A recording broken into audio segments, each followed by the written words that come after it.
अस्सलाम वालेकुम, मैं सलाउद्दीन हमारे सीरिया सिंधी थाट्स। इन वीडियो के अंदर असी एडिशन ए सबट्रैक्शन पढ़ंदासीं अलजेब्रा जी। गुज़िरियल वीडियो के अंदर असी 8.2 एक्सरसाइज के कंप्लीट सॉल्व कियोसीं।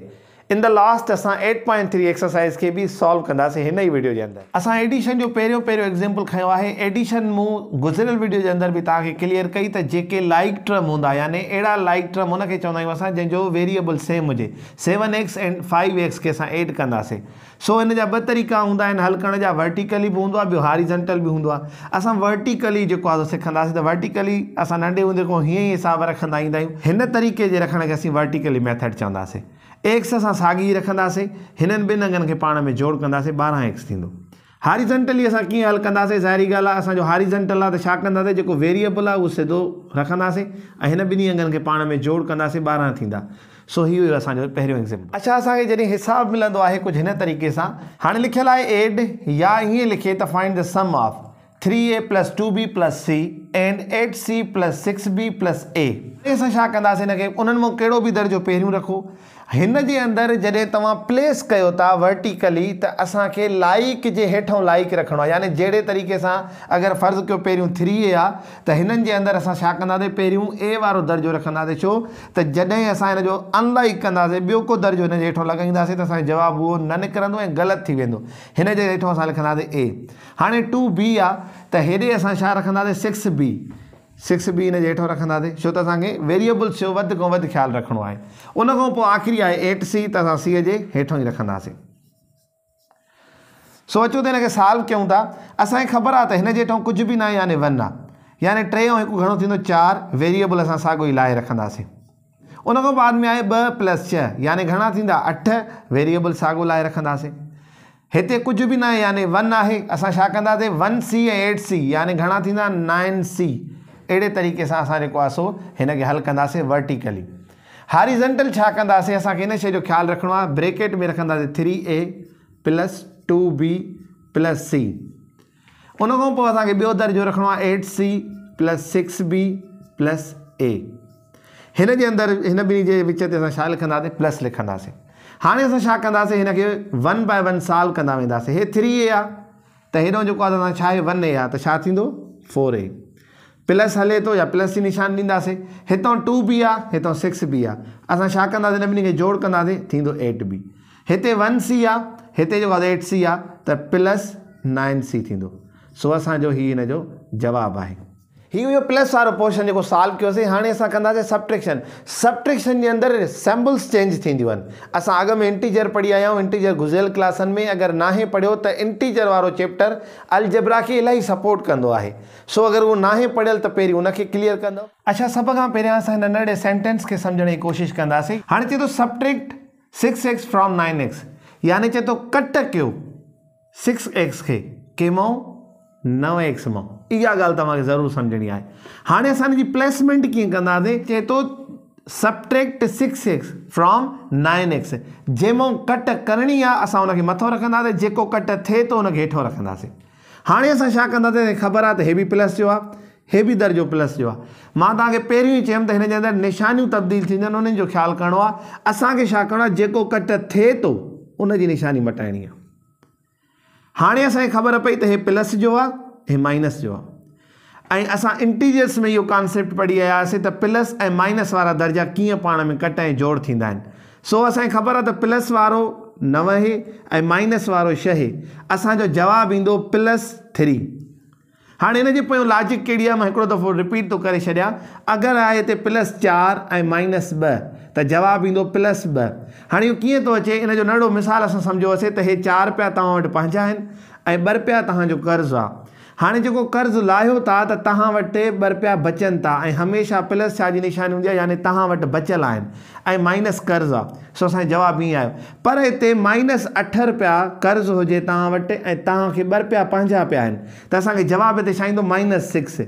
हाणे -6 छाजे करे आयो त ॾिसो असां ते कर्ज़ु अञा बाक़ी आहे। छो त असां वटि पिया घणा हुया, 2 रुपया पिया हुआ, असां अदा कयासीं त उन खां पोइ बाक़ी कर्ज़ु असां ते छा आहे, -6। अगरि हुजे -6 - 2 यानी 6 रुपया कर्ज़ु पहिरियों हुयो, वरी 2 रुपया कर्ज़ु ॿियो थी वियो त असां छा कंदासीं, -8। हिकिड़ो नंढो रिपीटेशन हुई त हिन जे अंदरि इहो ख़्यालु कंदो था। हाणे असां माइनस में ॾिसंदासीं, जेका शइ कट जंहिंमां थिए थी पहिरियों उहे रखो। उन खां बाद में जेका कट थिए थी उहा रखो, हिननि ॿिन्ही खे ब्रैकेट्स में बंदि कंदव, विच ते छा आहे सब्ट्रैक्शन थो अचे त तव्हां हिनखे माइनस जी निशानी लॻाईंदव। जीअं असां हे कर्ज़ ऐं पंहिंजनि पैसनि जो हिकिड़ो कंसेप्ट ज़हन में रखी करे आसानी पैदा कईसीं पंहिंजे हिसाब हल करण में, ईअं ई हिन हॉरिज़ॉन्टल तरीक़े खां अॻु में मां तव्हांखे चवंदुमि त निशानियुनि जी जेका रांदि आहे उहा तव्हांजे ज़हन में हुजे। आई थिंक त इहा असां इंटीजर में कंप्लीट कई हुईसीं, पर हिकु दफ़ो रिपीट कयूं था त जॾहिं बि प्लस माइनस सां यानी अपोज़िट निशानी पाण में ज़रब थींदी आहे त जवाबु माइनस ईंदो आहे, ऐं जॾहिं माइनस प्लस सां ज़रब थींदी तॾहिं बि जवाबु माइनस ईंदो। हाणे जॾहिं प्लस प्लस सां ज़रब थींदी त जवाबु प्लस ईंदो, माइनस माइनस सां ज़रब थींदी तॾहिं बि जवाबु प्लस ईंदो। जॾहिं हिकु जहिड़ी निशानी पाण में ज़रब थींदी त जवाबु प्लस ईंदो, पोइ भले माइनस माइनस सां ज़रब थिए प्लस प्लस सां थिए। जॾहिं अपोज़िट निशानियूं हिक ॿिए सां ज़रब थींदियूं त जवाबु माइनस में ईंदो, पोइ भले माइनस प्लस सां ज़रब थिए या प्लस माइनस सां ज़रब थिए। सो हाणे असां अॻिते हिसाबु कंदासीं। असां विच ते निशानी लॻाईसीं माइनस जी। हाणे असां पहिरियों वांगुरु साॻियो ई लाहे रखंदासीं, हिन निशानीअ खे ऐं हिन जी अॻी निशानी सां ज़रब कंदासीं। असांखे ख़बर आहे हीअ ब्रैकेट ॾींदा ई तॾहिं जो हिन विच में छा हूंदो आहे ज़रब हूंदी आहे, यानी हीअ निशानी हिन निशानी सां ज़रब कंदासीं छा थींदो minus into plus minus 6x वापसि लाइ ईंदासीं। हाणे असांजो हिसाबु किथे पहुतो आहे त प्लस 9x माइनस 6x, त असांजो जवाबु छा ईंदो प्लस 3x। हे असांजो जवाबु आहे। असां नेक्स्ट एग्जाम्पल खयो आहे subtract 3x minus 2y from 8x plus 4y। हिन जे अंदरि छा कंदासीं, सभ खां पहिरियां असां कहिड़ो दर्जो रखंदासीं फ्रॉम वारो, जंहिंमें कट थिए थो असां रखंदासीं 8x प्लस 4y। हाणे जेको कट थिए थो उहो बाद में रखंदासीं 3x माइनस 2y। असांखे ख़बर आहे त हिननि जी निशानी अॻियनि जी प्लस आहे, ऐं इहा बि असांजी ॻाल्हि इल्म में आहे त सबट्रैक्शन जूं हेठों वारियूं निशानियूं जेके हेठियों दर्जो हूंदो आहे हुनजो चेंज कंदा आहियूं, हुनजा अपोज़िट लिखंदा आहियूं। यानी हीअ प्लस आहे त माइनस कईसीं, हीअ माइनस आहे त प्लस कईसीं। सो हाणे असांजो हे जवाबु बि प्लस जो आहे, हे बि प्लस जो आहे, हे बि प्लस जो ऐं हे माइनस जो आहे। हितां असां शुरूआति कयूं था प्लस 2 ऐं प्लस 4 घणो थींदो प्लस 6, ऐं वेरिएबल असां साॻियो लाइ रखंदासीं। उन खां पोइ असांखे ख़बर आहे त हे प्लस जो अंगु 8 ऐं माइनस जो 3 आहे, त यानी पंहिंजा पैसा 8 रुपया अथसि ऐं कर्ज़ 3 रुपया अथसि, त असां घणो थींदो प्लस 5 थींदो, ऐं वेरिएबल असां साॻियो ई लाइ रखंदासीं। यानी हिन जो जवाबु छा थींदो, ऐं हे पहिरियों प्लस ॾियो था त बि तव्हांजी मर्ज़ी, ऐं नथा जो बि को मसइलो न आहे। बसि इहो यादि रखो त जॾहिं अंगु माइनस हुजे त माइनस लाज़मी ॾियणी आहे, बाक़ी प्लस वारे खे न ॾींदो बि अॻे अंडरस्टूड आहे त इहो प्लस जो अंगु आहे। अहिड़े ई तरीक़े सां असां जंहिंमां कट कयूं था उहो पहिरियों रखंदासीं 8x प्लस 4y, इनखे ब्रैकेट में बंदि कंदासीं, ऐं हे दर्जो असां बाद में रखंदासीं जेको कटियूं था 3x माइनस 2y। हाणे असां निशानी लॻाईसीं माइनस जी, पहिरियों दर्जो साॻे ई तरीक़े सां लाहे अचो। हाणे हीअ निशानी हिन जे अॻे सां निशानी सां बि ज़रब थींदी, minus into plus minus 3x साॻियो लॻाईंदासीं। हाणे हीअ माइनस आहे छो त हे टर्म बि आहे हिन जे अंदरि ऐं हे टर्म बि आहे, यानी हिन टर्म सां बि असांजी निशानी ज़रब थी ऐं हिन टर्म सां बि असांजी निशानी ज़रब थींदी, यानी माइनस इंटू माइनस प्लस साॻे ई तरीक़े सां असां लिखंदासीं 2y। हाणे असां ॾिसंदासीं त हिन जो वेरिएबल ऐं हिन जो वेरिएबल साॻियो आहे, हे प्लस जो आहे, माइनस जो आहे, प्लस जो वॾो आहे, निशानी प्लस जी ॾेई करे 5x लिखंदासीं। पोइ हे प्लस 4y आहे ऐं प्लस 2y आहे, त प्लस जी निशानी रखंदासीं ऐं 6y लिखंदासीं।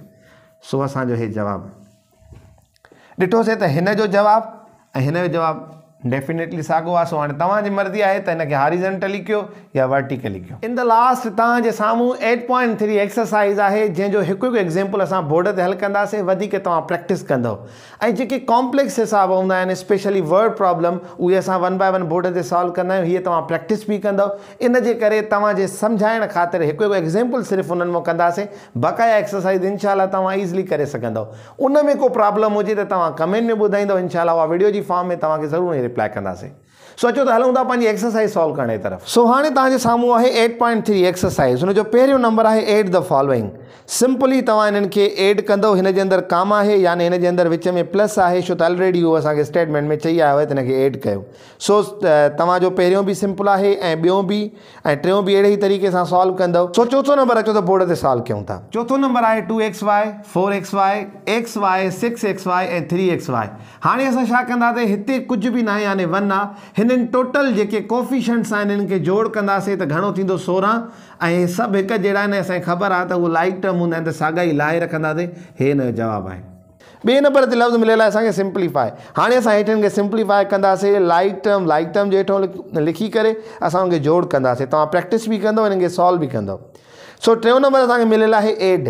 उन जो अचो त पहिरियों नंबर असां बोर्ड ते सॉल्व कयूं था। हाणे असांखे हिकिड़ो एग्ज़ाम्पल मिलियल आहे 3a 2b, या ॿियो आहे ab, ॿियो 4a।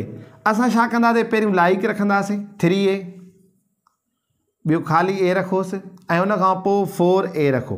तरतीब कहिड़ी बि रखो, तव्हांजे मथां आहे। ऐं ॿियो प्लस लिखी करे 2b प्लस b, ऐं उन खां बाद में ॾिसो असां हे बि लिखी वियासीं प्लस b, 2b लिखी वियासीं, ऐं 4a असां ऑलरेडी a में लिखी छॾियोसीं। हाणे जंहिं जॻह ते कुझु बि न आहे उन ते का बि हरकत न कंदासीं। हिते कुझु बि न आहे यानी 1 आहे। हाणे हिननि खे जोड़ कंदासीं, 4 ऐं 4 8, a साॻी लाहे रखंदासीं। हिते कुझु बि न आहे त को मसइलो न आहे, जेके असांखे मिलिया आहिनि उन्हनि खे ई जोड़ कंदासीं, प्लस लाहे रखंदासीं। हिते 1 आहे, हे थींदो टोटल 3b। हे असांजो जवाबु आहे। सो चौथों नंबर आहे सब्ट्रैक्ट कयो। पहिरियों नंबर आहे 5x फ्रॉम 8x। तव्हां सिंपली हिननि खे सॉल्व कंदव। असां फ्रॉम वारो फार्मूलो बि पढ़ियो आहे। ॿियो नंबर ॿिए तरीक़े सां, टियों बि। चौथों नंबर अचो त तव्हांखे बोर्ड ते सॉल्व करे ॾेखारियूं था। वधीक प्रैक्टिस तव्हां बि कंदव पहिरें, ॿिएं ऐं टें ते। असांखे सब्ट्रैक्ट में तव्हांखे मां पहिरियों सब्ट्रैक्ट ऐं फ्रॉम वारी ॻाल्हि सम्झायां त जंहिंमें कट थींदो आहे उहो पहिरियों रखंदासीं, 20 + 10f + 20g। हाणे जेको कट थिए थो असां लाइक जे हेठों लाइक रखंदासीं। -20f आहे, -20f त असां f जे हेठों रखंदासीं। प्लस 30g आहे त 30g जे हेठों रखंदासीं। ख़ाली अंग मिलियल आहे, हिते बि असांखे ख़ाली अंग मिलियल आहे, उहो हिन जे हेठों रखंदासीं। असांजी मर्ज़ी आहे त असां हिनखे हॉरिज़ॉन्टल था कयूं या वर्टिकल था कयूं। असां हिनखे जेको आहे वर्टिकली कयो आहे, ऐं असांखे ख़बर आहे त हेठियूं निशानियूं तब्दील थींदियूं आहिनि, अपोज़िट थींदियूं आहिनि। ऐं हिन जो छा आहे, प्लस आहे त हीअ माइनस थी वेंदो। हे घणा आहिनि, +20 ऐं -40। माइनस जो अंग वॾो आहे यानी कर्ज़ इलाही आहे, कट कंदासीं -20 थींदा। हे बि प्लस जो आहे, हे बि प्लस जो, प्लस जी निशानी लायूं त हे घणो थींदो 30f। हे घणो थींदो -30 आहे, +20 आहे त -10g थींदो। माइनस जो अंग वॾो आहे। सो अहिड़े तरीक़े सां असां हिनखे सॉल्व कयोसीं। सो पंजो नंबर वर्टिकली मिलियल आहे। आई होप त तव्हां हिनखे ईज़िली सॉल्व कंदव, इंजॉय कंदव हिन एक्सरसाइज़। सो असां 8.3 एक्सरसाइज़ जा एग्ज़ाम्पल्स बि ॾिठासीं, एक्सरसाइज़ सॉल्व बि कईसीं। आई होप त तव्हांखे सम्झ में अची वेंदो। इंशाल्लाह वरी मिलंदासीं हिकु नेक्स्ट वीडियो में गॾु जो सिंधी थाट सां।